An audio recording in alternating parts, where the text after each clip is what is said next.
बिस्मिल्लाहिर्रहमानिर्रहीम। अस्सलाम वालेकुम नाज़रीन, मैं हूं डॉक्टर अली और आप देख रहे हैं मेरा फेसबुक और यूट्यूब चैनल। नाज़रीन, एक बहुत बड़ी ब्रेकिंग न्यूज़ सामने आ रही है। वो ये है कि अमेरिका ने अंसारुल्लाह यमन और ईरान पर बाकायदा तौर पर हमला करने का ऐलान कर दिया है। नाज़रीन, इसके बाद चाइना का जंगी बहरी बेड़ा हरकत में आ गया और रेड सी पहुंच गया है, जबकि शुमाली कोरिया की जानिब से अमेरिका को औकात में रहने वरना शुमाली कोरिया की जानिब से एटमी हमला, एटमी धमाका करने की धमकी दे दी गई है। इसकी तमाम तर तफसीलात आपके साथ शेयर करेंगे। जबकि अमेरिका के सदर जो बाइडन की जानिब से बड़ी अजीब व गरीब हरकतें शुरू कर दी गई हैं। क्या अमेरिकी सदर जो बाइडन अपने होश व हवास में है या नहीं?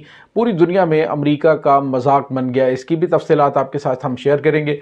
वीडियो की तफसील में जाने से पहले अगर आपने हमारे चैनल को सब्सक्राइब नहीं किया हुआ तो काइंडली इसको सब्सक्राइब कर लीजिए और बेल आइकन को ज़रूर दबा दीजिएगा ताकि हमारी आने वाली वीडियो सबसे पहले आप तक पहुंच सके। नाज़रीन, इस वक्त हमास और इसराइल के दरमियान जारी जंग के अंदर रेड सी का महाज जो है वो दोबारा से गर्म हो गया है। या नाज़रीन, ये पहले तो अमेरिका की जानिब से खामोशी इख्तियार किए रखी और अमेरिका ने इंतज़ार किया जी कि हमारे कौन कौन से लोग हमारे साथ शामिल होते हैं, उनका इंतज़ार किया गया। उसमें से स्किप हुआ स्पेन जो है, उसने कहा जी हम इस कोलिशन का हिस्सा नहीं बनेंगे, जबकि दूसरी जानिब उन्होंने जो ऑस्ट्रेलिया था उसने भी कहा कि हम इस जंग का हिस्सा नहीं बनेंगे और दीगर कुछ अहम इत्तेहादी छोड़ गए। तो उसके बाद अब अमरीकी मीडिया स्काई न्यूज़ के ऊपर एक अमरीकी जो है वो ऑफिशियल इंटरव्यू देते हुए कह रहे थे जी कि हमारी जो प्लानिंग है वो ये है कि हम बैक वक्त दो ममालिक अंसारुल्लाह यमन और यानी कि यमन के ऊपर और ईरान के ऊपर हमला करेंगे। उसकी वजह यह है कि क्योंकि यही दो ममालिक हैं जो इस वक्त इस पूरे सिनेरियो के अंदर स्ट्रॉन्ग हैं। यानी कि अंसारुल्लाह यमन वो बेबाक हैं, उन्होंने किसी भी चीज़ को, किसी भी धमकी को, किसी भी ताकत को उन्होंने मलहूज़ खातिर नहीं रखा और उन्होंने कहा जी कि हम हर चीज़ को ठोक के रख देंगे जब तक गज़ा पर हमले बंद नहीं किए जाएंगे। और उन्होंने ठोक के रखा भी। नाज़रीन, सामने अमेरिका का जंगी बहरी बेड़ा वो जो है वो खलीज ओमान के पानियों में मौजूद है, लेकिन उसकी मौजूदगी के अंदर यानी जो यमनी कोस्ट है वहाँ से तकरीबन 234 किलोमीटर के फासले पर है। तो वहाँ पे जो है वो बेशुमार जो बहरी जहाज़ हैं उनको निशाने इबरत यमन बना चुका है। नाज़रीन, सिर्फ ये नहीं, यमन ने कहा जी कि तुम हमारे आजमाए हुए हो, अगर मज़ीद दो हाथ करने हैं तो आ जाओ, लेकिन ये बात याद रखना कि इसके बाद हम बख्शेंगे किसी को नहीं। इसके बाद हालात इतने ज़्यादा ख़राब होंगे कि तीसरी आलमी जंग यहीं से शुरू होगी। नाज़रीन, इसके इशारे मिलना शुरू हो गए हैं। उसकी वजह क्या है? उसकी वजह यह है कि जब से अमेरिका ने यह धमकी दी है और कहा है जी कि वो दोनों यानी कि ईरान और यमन पर हमला करेंगे, तो नाज़रीन आपको ये बताते चलें कि ये दो ममालिक ही इस पूरी जंग के अंदर इस वक्त कलीदी किरदार अदा कर रहे हैं। ईरान की शय के ऊपर, ईरान की टेक के ऊपर अंसारुल्लाह यमन, ईरान की टेक के ऊपर हिजबुल्लाह, ईरान की टेक पर हमास, ईरान की टेक पर जो है वो इराकी मुजाहिदीन और दीगर मुजाहमती महाज जो है वो मुकम्मल तौर पे सरगर्म है। अब अमेरिका चाहता है किसी भी तरीके से ईरान का रास्ता रोका जाए। अब ईरान का रास्ता इसलिए नहीं रोक सकते क्योंकि ईरान के अब बहुत ही अहम और स्ट्रेटजिक ताल्लुकात जो है वो रूस और चाइना के साथ बन चुके। इसी वजह से चाइना का जो जंगी बहरी बेड़ा नाज़रीन वो इस वक्त पहुंच चुका है रेड सी के अंदर।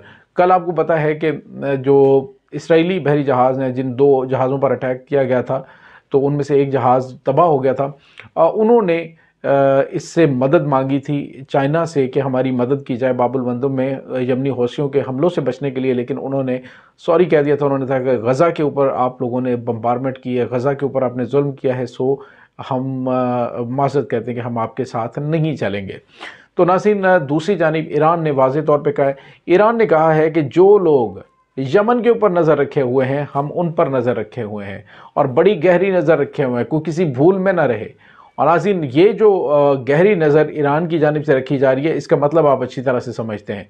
ईरान ने अपनी स्पीड बोट्स को मुतहर्रिक कर दिया खलीज फारस के अंदर और उन्होंने तमाम चीज़ों के अहकामात जारी कर दिए हैं, किस वक्त कैसे अटैक करना है और surface to surface, surface to air missile जो है उनको किस तरह से इस्तेमाल करना है, उसके भी अहकामात दिए जा चुके हैं। आज जो अमरीकी ऑफिशियल्स हैं उन्होंने कहा जी कि हम जो अपना आइजनहोवर है उसके ज़रिए जो है वो جو ایرانی طیارے ہیں، ایرانی میزائلز ہیں، ان کو نشانہ بنائیں گے، اور اس کے ساتھ ہی انہوں نے کہا جی کہ ہم یمنی جو مجاہدین ہیں ان کو بھی اسی طرح سے لگام ڈالیں گے۔ ناظرین، امریکہ کو ایران کے مقابلے میں کوئی بہت زیادہ کامیابی نہیں ملنے والی۔ اس کی وجہ یہ ہے کہ چائنا کا جنگی بحری بیڑا پہلے یہاں پہ موجود ہے، اور روس بھی درپردہ اس گیم کے اندر موجود ہے۔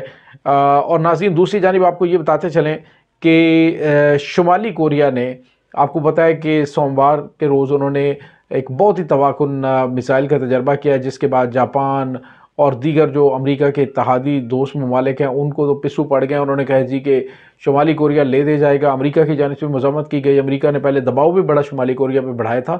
آج جو ہے کم جونگ کا ایک بڑا بیان آیا، انہوں نے کہا ہے کہ ہمیں غصہ نہ دلایا جائے، جو ہمیں غصہ دلائے گا ہم ان پر ایٹمی حملہ کر دیں گے، ایٹمی میزائل چلا دیں گے۔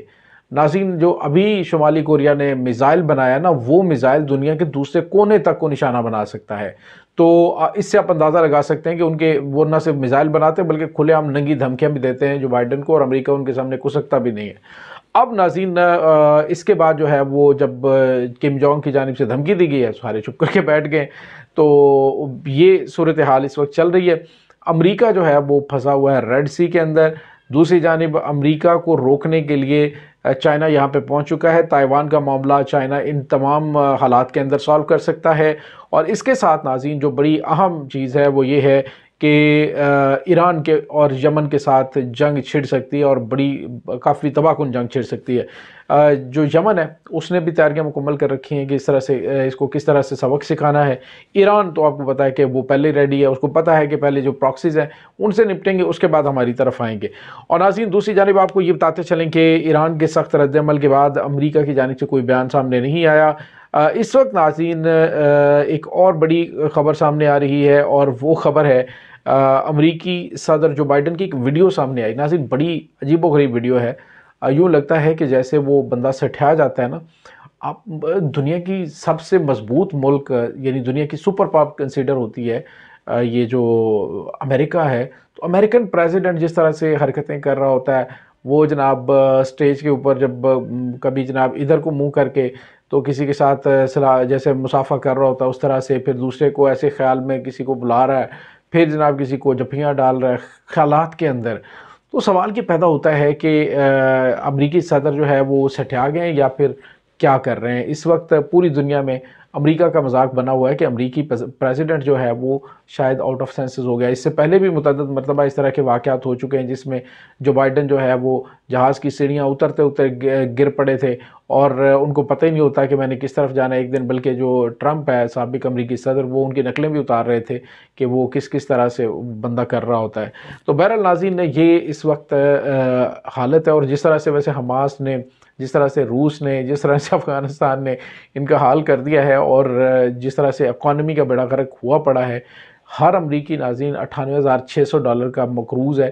تو اس سے آپ اندازہ لگا سکتے ہیں بندے کا سٹھیانا بنتا ہے۔ ایک طرف نیتن یاہو سٹھیا گئے، دوسری جانب یہ سٹھیائے ہوئے ہیں۔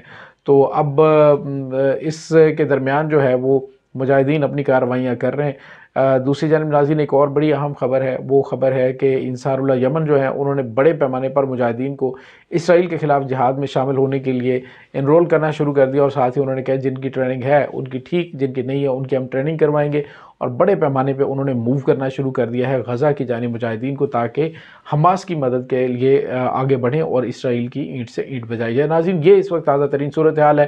اس کے بارے میں آپ کا کیا کہنا ہے؟ کمنٹ سیکشن میں اپنے خیالات کا اظہار ضرور کیجیے گا۔ انشاءاللہ ملتے ہیں ایک نئی ویڈیو میں، تب تک کے لیے اپنا بہت سارا خیال رکھیے گا۔